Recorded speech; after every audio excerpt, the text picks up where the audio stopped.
নমস্কার শ্রদ্ধেয় সমবেত সনিত্য নাট্য দর্শক মন্ডলী, মা ভাই ও বোনেরা, এবারে আপনারা ওলমা গ্রামের ওস্তাদ হেমচন্দ্র মাহাতোর সম্প্রদায়ের পক্ষ থেকে যে কলাকারী দেখতে পাচ্ছেন, এই কলাকারীর নাম হচ্ছে বিশ্বের প্রতিজ্ঞা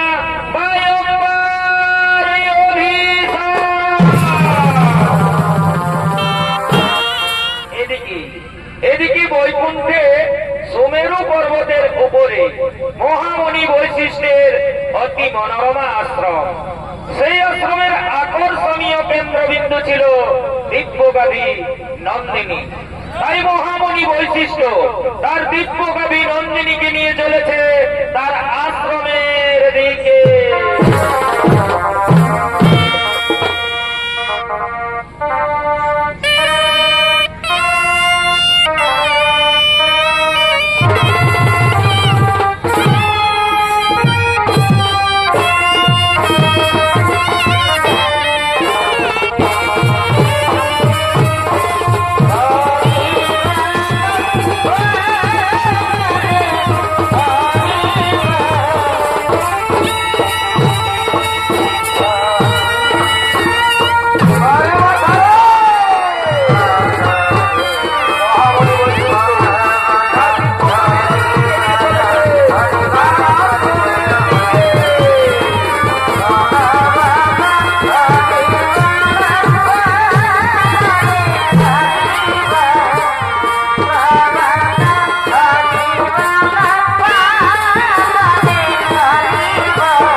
আমি ততক্ষণে তোর কিছু খাবার জোগাড় করে নিয়ে আসছি। হ্যাঁ হ্যাঁ, কোথাও যাসনি যেন। আমি এক্ষুনি আসবো, আমি এক্ষুনি আসবো, আমি এক্ষুনি আসবো।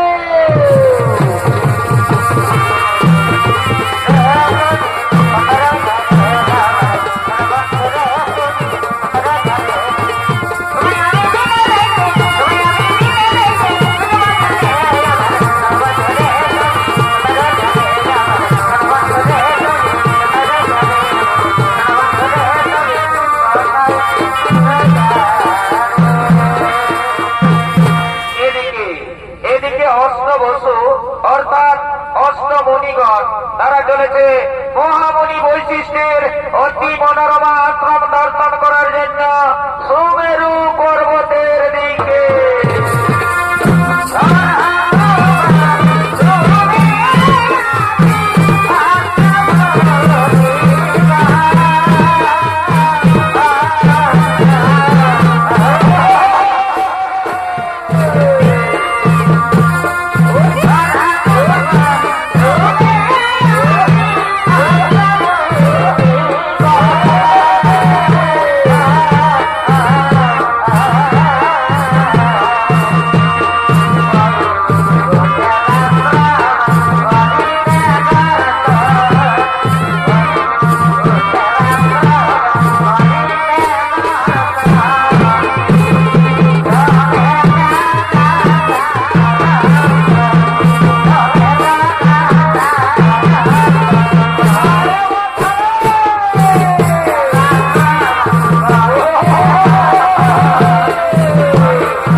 সত্যি তো গাভীটি তো খুব সুন্দর।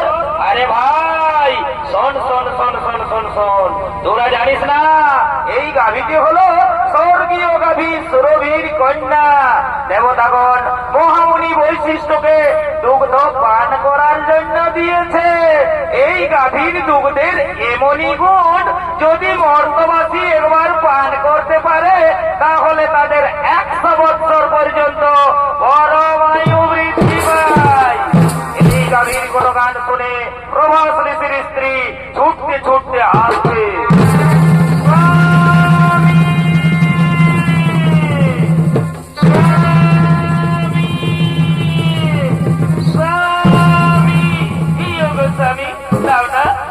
স্বামী, এই গাভীটি তুমি আমায় হরণ করে দাও। এই গাভীটির আমার ভীষণ প্রয়োজন। এই গাভীটি আমি মর্ত লোকে নিয়ে যাব, আমার প্রিয় বান্ধবীকে এই গাভীটি উপহার দেব। দাও দাও স্বামী দাও, এই গাভীটি তুমি আমায় হরণ করে দাও। না প্রিয় না, এই গাভী আমি হরণ করতে পারবো না। তাছাড়া আমরা মুনি ঋষিগণ এই গাভী হরণ করে আমরা কি করব? স্বামী তুমি জানো না মর্তলোকে ঈশ্বরাজের কন্যা জিতবতী আমার প্রিয় বান্ধবী, আমি তাকে এই গাভীটি উপহার দেব। দাও দাও স্বামী দাও, এই গাভীটি তুমি আমায় হরণ করে দাও। ওরে ভাই মুনিগণ, তোমরা বলো তো আমি এখন কি করব? শোনো শোনো প্রভাস ঋষি, তুমি কি করবে তাই আমরা বলতে পারবো না, তবে এটা আমরা বলতে পারি এই গাভী তুমি যদি হরণ করো তাহলে মহামুনি বৈশিষ্ট্য আমাদের কাউকেই ছাড়বে না। স্বামী তুমি না বলো না স্বামী, দাও দাও স্বামী দাও, এই গাভীটি তুমি আমায় হরণ করে দাও। ওরে ভাই মুনিগণ, তোমরা একটু দাঁড়াও, আমি এক্ষুনি এই গাভীটি হরণ করে নিয়ে যাচ্ছি। হ্যাঁ চলো চলো চলো চলো, এক্ষুনি আমরা এই গাভীটি হরণ করে নিয়ে যাচ্ছি। আম্মা আম্মা আম্মা,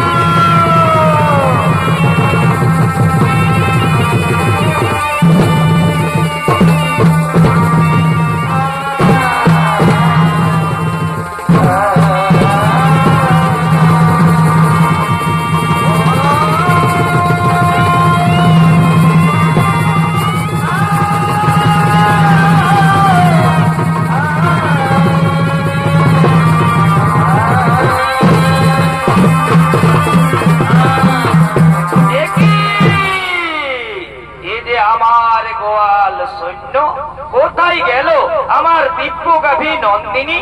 আমার গাভী নন্দিনীকে তো গোয়ালে দেখা যাচ্ছে না। নন্দিনী নন্দিনী নন্দিনী, তাই তো আমার দিব্য গাভী নন্দিনীকে তো কোথাও দেখতে পাওয়া গেল না। তাহলে নিশ্চয়ই নিশ্চয়ই আমার গাভী নন্দিনীকে কেউ হরণ করে নিয়ে গেছে। হ্যাঁ হ্যাঁ, আমায় ধ্যান যোগে দেখতে হবে কোথায় গেল আমার দিব্য গাভী নন্দিনী।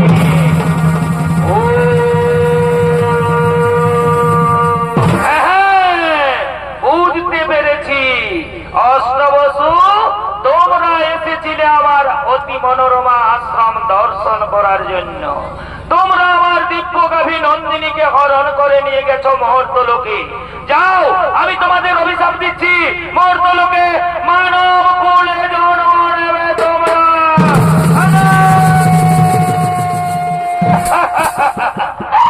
না না মণিবর না, আপনি আমাদের এত বড় অভিশাপ দেবেন না মণিবর।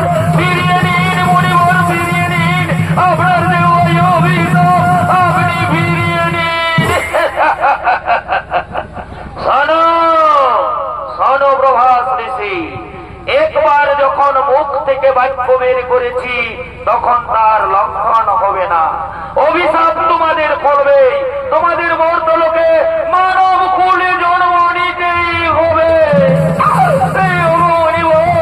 মর্তলোকে যদি আমাদের মানব কুলে জন্ম নিতেই হয় তাহলে আপনি আমাদের মুক্তির উপায় বলে দিন।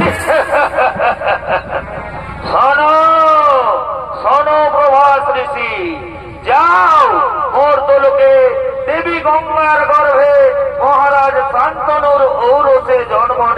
তোমরা। বাকি 7 জন ঋষি যারা তোমার সঙ্গে ছিল তাদের অপরাধ একটু কম, তাই তারা জন্মের পরেই মুক্তি লাভ করে ফিরে আসবে এই গোলকে। আর যেহেতু তুমি তোমার স্ত্রীর কথাই আমার দিব্য গাভী নন্দিনীকে হরণ করে নিয়ে গেছো মর্তলোকে, সে কারণে তোমাকে সারা জন্ম কাটাতে হবে মর্তলোকে। জন্মের সময় তোমার নাম হবে দেবব্রত, পরক্ষণে ভীষণ প্রতিজ্ঞা করার ফলে তোমার নাম হবে বিষ্ণ। এই আমার আশীর্বাদ, এই আমার অভিশাপ।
পুরাণ প্রমাণ অনুযায়ী মুনিগণের অনুরোধে 8 বছর মুক্তির তরে দেবী গঙ্গা এলেন মর্তলোকে।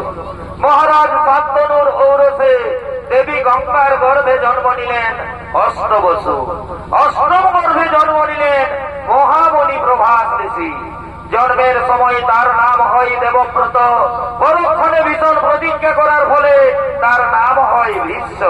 আর এদিকে কাশীরাজের কন্যা অম্বা সে সভাধিপতি শাল্যরাজের প্রেমে পড়েছে, তাই সভাধিপতি শাল্যরাজ ছুটে চলেছে অম্বার সঙ্গে দেখা করার জন্য নির্জনে।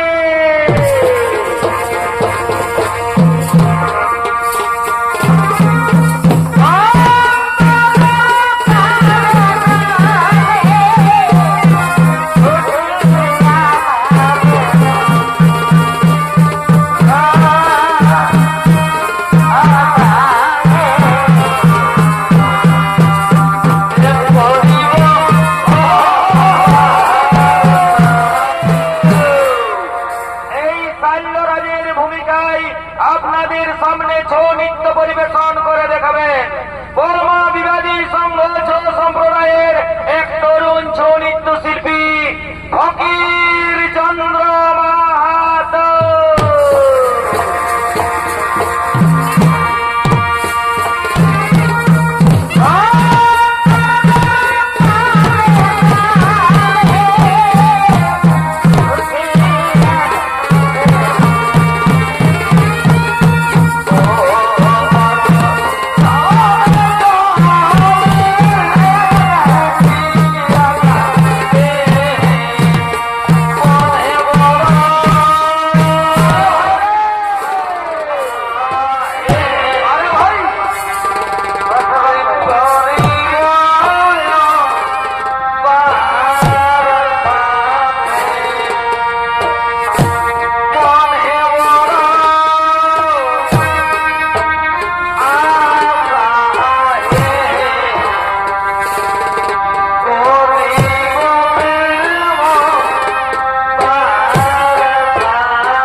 আমায় অম্বার প্রতীক্ষায় থাকতে হবে।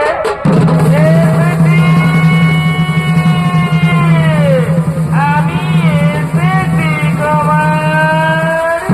এ কি অম্বা, তুমি এত দেরি করে কেন এলে অম্বা? অম্বা, তুমি কি বলতে পারো অম্বা, আর কতদিন আমাদের এইভাবে লুকিয়ে লুকিয়ে প্রেম করতে হবে? না কুমার, আর আমাদের এইভাবে লুকিয়ে লুকিয়ে প্রেম করতে হবে না। আগামী কালই তো আমার স্বয়ংবর সভা, আপনি আমার স্বয়ংবর সভায় যাবেন। আমি আপনার গলায় মালা দিয়ে আপনাকে আমি স্বামী রূপে বরণ করে নেব কুমার। অম্বা, তুমি সত্যি বলছো তো অম্বা? তুমি আমার গলায় বরমাল্য দিবে তো? হে কুমার, যার সঙ্গে আমার এতদিন থেকে ভালোবাসা, আমি তাকে ছাড়া কি অন্য কোন পুরুষের গলে মালা দিতে পারি কুমার? তাই তুমি আমার, তুমি আমার, তুমি আমার। অম্বা, জানো অম্বা, আজ আমার কি আনন্দ হচ্ছে অম্বা, আজ আমাকে আনন্দে নাচতে ইচ্ছে করছে অম্বা। সত্যি বলছে কুমার, আমারও তাই, আজ আমায় আনন্দে গাইতে ইচ্ছে করছে।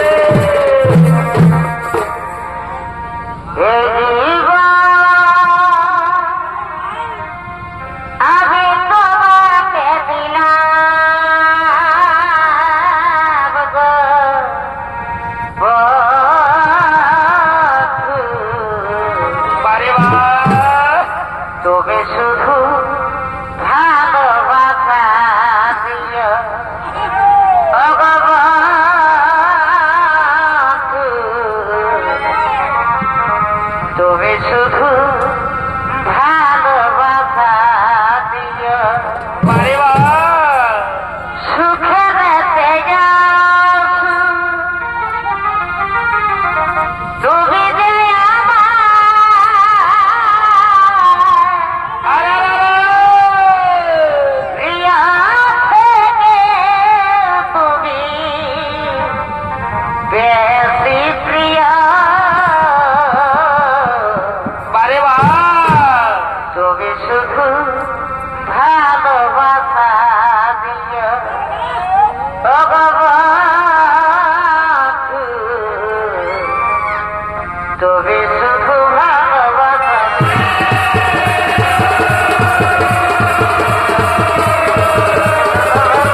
করবো না আম্মা, আমাকে তাড়াতাড়ি রাজসভায় ফিরে যেতে হবে। হে কুমার, আমিও আর এখানে বেশিক্ষণ অপেক্ষা করবো না কুমার, আমাকেও তাড়াতাড়ি রাজবাড়িতে ফিরে যেতে হবে। আগামী কালই তো আমার স্বয়ম্বর সভা, আপনি আমার স্বয়ম্বর সভায় যাবেন, আমি আপনার গলায় মালা দিয়ে আপনাকে আমি স্বামী রূপে বরণ করে নেব কুমার। আমি অবশ্যই তোমার স্বয়ম্বর সভায় যাবো আম্মা, আমি অবশ্যই তোমার সভায় আমি তোমার অপেক্ষায় থাকবো কুমার, আমি তোমার অপেক্ষায় থাকবো। হে আম্মা, আমি অবশ্যই তোমার স্বয়ম্বর সভায় যাবো আম্মা। বিদায় বিদায় আম্মা, আমি এখন আসি আম্মা, আমি এখন আসি। বিদায় বিদায় আম্মা, বিদায় আম্মা, আসি আম্মা, আসি আসি আম্মা, বিদায়। কুমার কুমার কুমার কুমার।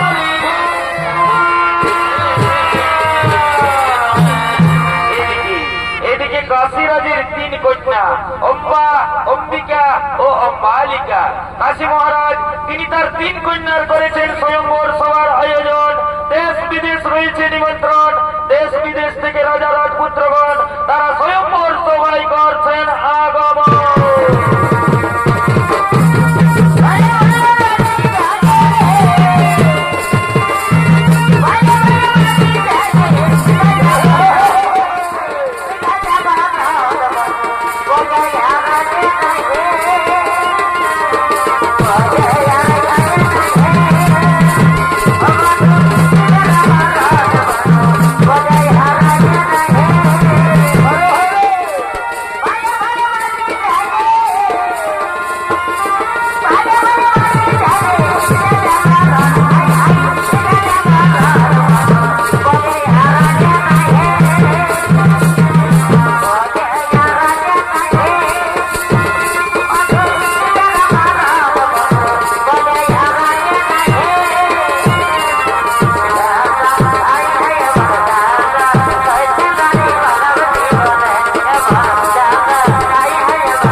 আমি আমার 3 কন্যার করেছি স্বয়ম্বর সভার আয়োজন। এক্ষুনি আমার 3 কন্যা এই স্বয়ম্বর সভায় করবে আগমন। তারা তাদের নিজ নিজ মনমত পদ্ধতি করিবে বরণ। আপনারা বসে যান, আপনারা নিজ নিজ আসন গ্রহণ করে বসে যান। ওরে কে কোথায় আছিস? তোরা তাড়াতাড়ি করে আমার 3 কন্যাকে এই স্বয়ম্বর সভায় নিয়ে আয়। বাগানে ফুটিয়া ফুল রে রসিক খাবার আইল ফুলের বাবু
খাইল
সম্প্রদান করুন মহারাজ। মম সমকক্ষ বীর কেহ নাই এই সভাস্থলে।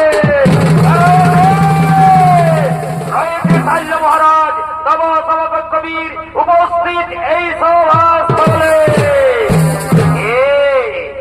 আপনি?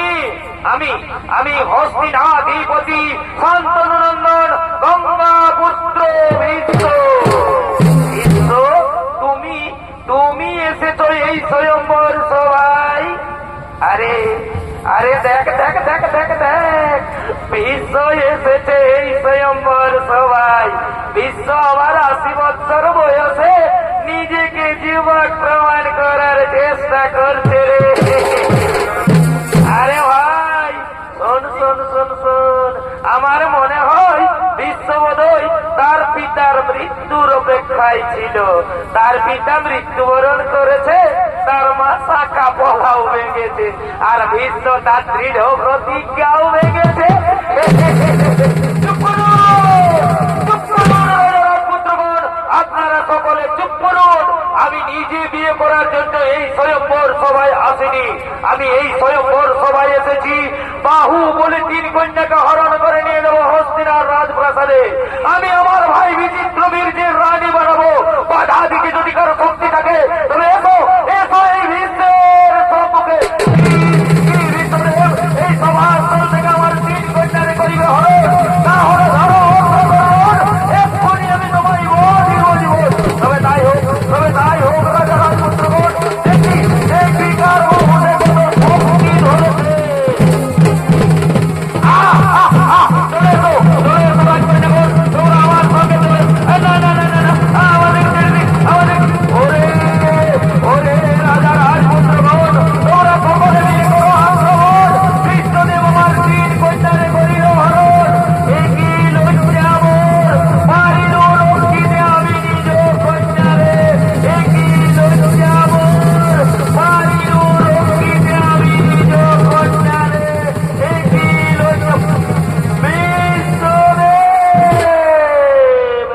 বিশ্বদেব, আপনি আমার হাত ধরে ভুল করেছেন। বিশ্বদেব, আমি যে সভাধিপতি শল্যরাজকে ভালোবাসি, সেও আমায় ভালোবাসে। আমি তার বাগদত্তাই স্ত্রী। আপনি আমায় তার কাছেই পৌঁছে দিন বিশ্বদেব। সে কি অম্বা, এ কথা তুমি আগে বলনি কেন? বিশ্বদেব, অনুগ্রহ করে আপনি যদি সেখানে বীরত্ব দেখাতে উপস্থিত না হতেন, তাহলে আমি মহারাজ শাল্যের গলে মালা দিয়ে আমি তাকে স্বামী রূপে বরণ করে নিতাম। সেও আমায় ভালোবাসে, আমিও তাকে ভালোবাসি। আমি তার বাগদত্তাই স্ত্রী। আপনি আমায় তার কাছেই পৌঁছে দিন বিশ্বদেব। হ্যাঁ, চলো অম্বা চলো, আমি তোমাকে মহারাজ শাল্যের কাছেই পৌঁছে দেওয়ার ব্যবস্থা করব। চলো চলো অম্বা, চলো চলো চলো চলো। এদিকে এদিকে শাল্য মহারাজ, তিনি তার রাজপ্রাসাদে বসে রাজকার্য পরিচালনা করছে।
মন্ত্রী সেনাপতি সৈন্যগণ, মন আজ আমার বড় চঞ্চল।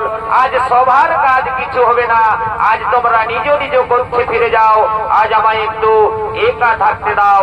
যাও যাও মন্ত্রী সেনাপতিগণ, তোমরা নিজ নিজ কক্ষে ফিরে যাও। আজ আমায় একটু একা থাকতে দাও।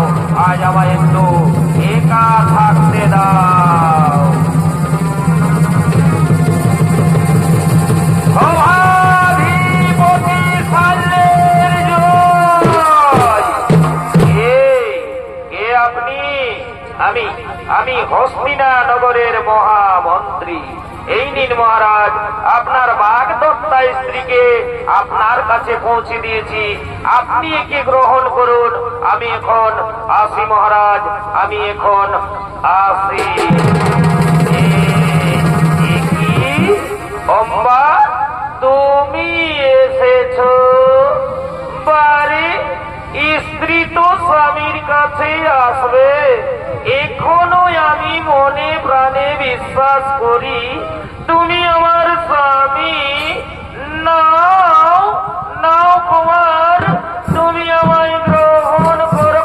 না না অম্বা না, যে হাত ধরে বিশ্ব তোমায় রথে তুলেছে সে হাত আমি আর স্পর্শ করতে পারবো না।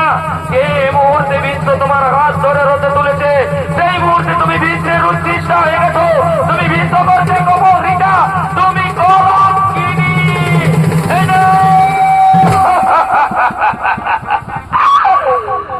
ও প্রিয় সমাজের কলঙ্ক সাল্যরাজ, আজ আমায় বলছে কলঙ্কিনী।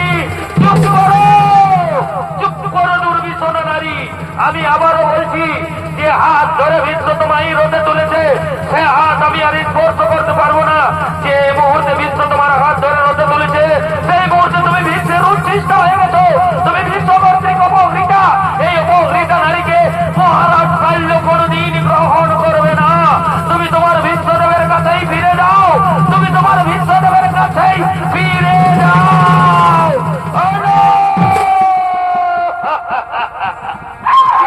বন্ধু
দুই কন্যা অম্বিকা ও বালিকার করেছেন বিয়ের আয়োজন। সমস্ত রাজ্যবাসী রয়েছে নিমন্ত্রণ। রাজ্যবাসীগণ মহানন্দে নিত্যগীত করতে করতে রাজবাড়ির দিকে করছেন আগমন।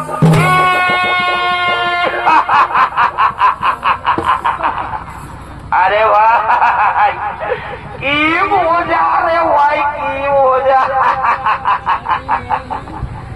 এইটার নামেই তো বিয়াগর। যত পারবি ফুর্তি কর, বিয়া ঘরে কর, রাজা ঘরে আর গরিব ঘরে। এই লাল আর এই সাদা এগুলা চলবে, ডিজে বাজবে আর নাচ খেলে হবে। ওই রে সেই কালিন্দী বাবুরা, আরে ভাই বাজা বাজা বাজা, এইটাই তো বিহা ঘরের মজা। ঠিক আছে বাবুরা, তোরা গানটা ধর, তবেই বাজনাটা হবে।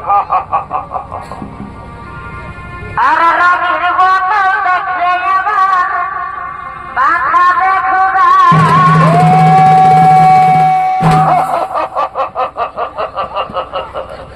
আরে ভাই এই রঙিন মালটা হচ্ছে বিদেশি মাল, বুঝলেন? এই মালটা ঢোকে দিতে দিতে না আমাকে সস্তা করে দেয়। আর রঙের বোতল দেখলে আমার মাথা দেখো গা। আর কি হলো? আর দিলছে তাকে দিলে বলার কিছু।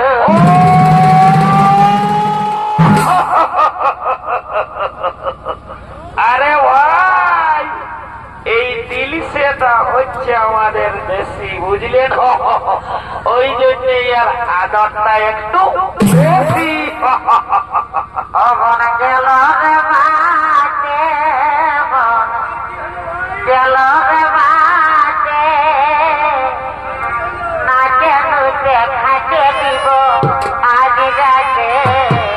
আরে বাহ, সারাদিন মজে গেলি নাচে নাচে।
যে বলেছিলে মহারাজ শাল্য তোমাকে ভালোবাসে, তুমিও তাকে ভালোবাসো, তাহলে মহারাজ শাল্য তোমায় প্রত্যাখ্যান করলো কেন?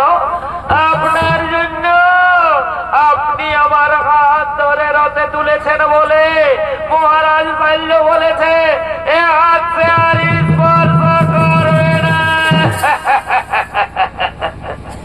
সে কি অম্বা, এই মাত্র অপরাধ? চলো চলো অম্বা, আমি তোমাকে নিজে মহারাজ শাল্যের কাছে পৌঁছে দেব, আমি তার কাছে ক্ষমা চাইব। না, আর আমি মহারাজ শাল্যের কাছে ফিরে যাব না।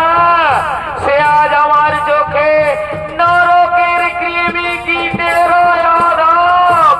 তাই আমি চাই কি যাও অম্বা, আমি চাই স্বামী রূপে তোমাকে।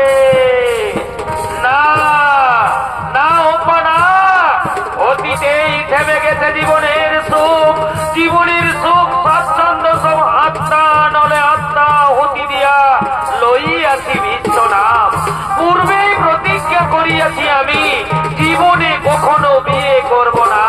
তাই তো আজ আবারও বলি, এই পৃথিবীতে যতই রমণী সকলে আমার জননী। তাই জননী পদে পুজি তোমায় করি নমস্কার। আদি হতে দূর হোক তোমার আমার মধ্যে মহায় অন্ধকার।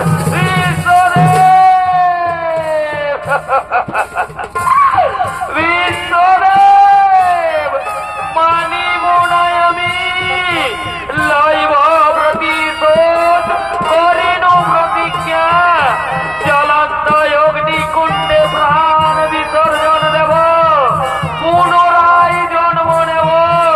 শ্রীকণ্ঠী রূপে আমি তোমায় কুরুক্ষেত্রের মাঠে দর্শন দেব। আর সেদিন হব আমি তোমার মৃত্যুর কারণ। তুমি বানে বানে জর্জরিত হয়ে যন্ত্রণায় ছটফট করতে করতে সারা শয্যায় লুটিয়ে পড়বে, কিন্তু মৃত্যু হবে না তোমার। দিলে দিলে মরবে তুমি, এ হলো অম্বার অভিশাপ। দিলে দিলে মরবে তুমি, এ হলো অম্বার অভিশাপ। দিলে দিলে মরবে তুমি, এ হলো অম্বার অভিশাপ।